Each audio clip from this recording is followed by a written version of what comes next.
Welcome to Coaches Weekly. I'm CJ Sellner here with head baseball coach Mike Stosky. Coach, a very good week for you guys. You go to CUW. It was a tough one. Wind was howling. You guys split there. Then you come here and play just two gritty, tough games with the weather against Wisconsin Lutheran yesterday. Yeah, the Concordia, Wisconsin first game, I keep telling everyone, we didn't play bad. They just played really good. It's one of those games where you just get beat. You know, you try and talk to the team afterwards and just say, man, they just hit really good pitching. We didn't have any errors that day, and we didn't walk anybody in that first game. They just played well. So the second game, we come back and we win, and that was my favorite win of the year, because when you get trounced like we did in game one, it's very easy to just kind of lay an egg in game two, and we didn't. And then yesterday, you said it, ugly wins. You know, the weather wasn't great, wind blowing in, had some balls bounced the wrong way for us, but to get two there was critical, and it showed.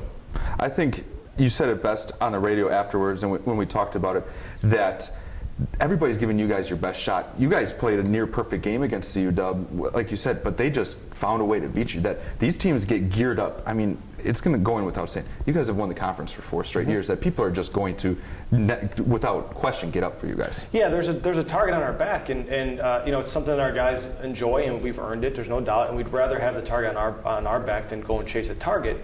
But we know that, and that's what we have to keep telling the guys is that, you know, it doesn't matter that Lutheran came in 2-6 in the conference. They know that if they beat us, getting a win against Concordia is their whole season. Same thing with Concordia, Wisconsin. It's a rival that has kind of built over the years. We are going to get 100% focus, 100% game plan. Their coaches are going to do a little bit more, and we know that. But you know, it makes the games more fun, and we just have to be prepared for it. And we have to talk about a few of your players. Kevin Garvey, Kevin Coppin, just kind of highlight the lineup that in conference, you look at the numbers, they're some pretty gaudy numbers when you look at it. Yeah, I mean, we scored a bunch of runs there early on, and we'll keep scoring runs. We're a good offensive team. But, you know, those guys are hitting in the 6 through 9 holes, and, you know, you had Kevin Garcia in there as well. You know, when those guys get on base, our best players at the front of the line get to hit them in. And not only are they getting on base and walking and getting some hits, they're stealing some bases. They're doing the things like hitting and run and button and run and all that and getting guys in position. So without those guys at the bottom, 6 through 9, we don't win as much as we're winning. And they're just doing a tremendous job. You know, it didn't come out of nowhere. You know, these guys are prepared for this. It's just their success has come on so fast that people weren't expecting it. The coaches were, though, so we're not surprised. Adam Schmidt threw really well yesterday. It was an anomaly that game one, really, and everything you guys threw at CUW was getting hit. But all 4 starters, you guys have kind of shored up that starting rotation, and those guys have kind of been the part of that team that gives the offense time to get going in games. Right, and I alluded to this yesterday. You know, our pitching has gotten better because everyone has accepted their roles. Whether it's a starting role or it's a relief role, they've all accepted it, so they know what we need them to do. I don't need any of my 4 starters to throw a complete game.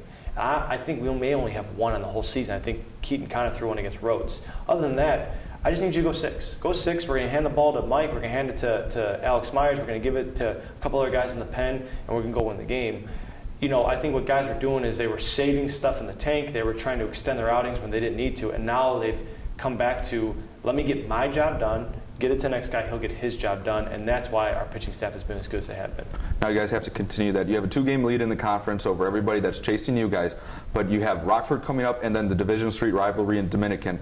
Opportunity, depending on the tennis results earlier in the week, to clinch the Rivalry Cup sponsored by Northwestern Mutual. But you guys have to continue to play well and can really kind of put yourself at a good distance here over the course of this weekend. Yeah, Rockford's going to be tough. They can pitch it, and it's always tough to play at their place. So, you know, it's nice we'll have Keaton and Moose going again, which have given us good starts every single time out. And then, yeah, like I said yesterday, we don't have to talk our guys into playing hard against Dominican. It's this rivalry that has kind of just happened over the years, and there's no bad blood by any means, but I think that they just get excited about playing that group. So again, Dominican come in undefeated or without any wins, and you're going to see our guys attack that game. So if it's up to us, we'll probably take the cup home on Sunday. Well, we look forward to seeing you guys back out on the field.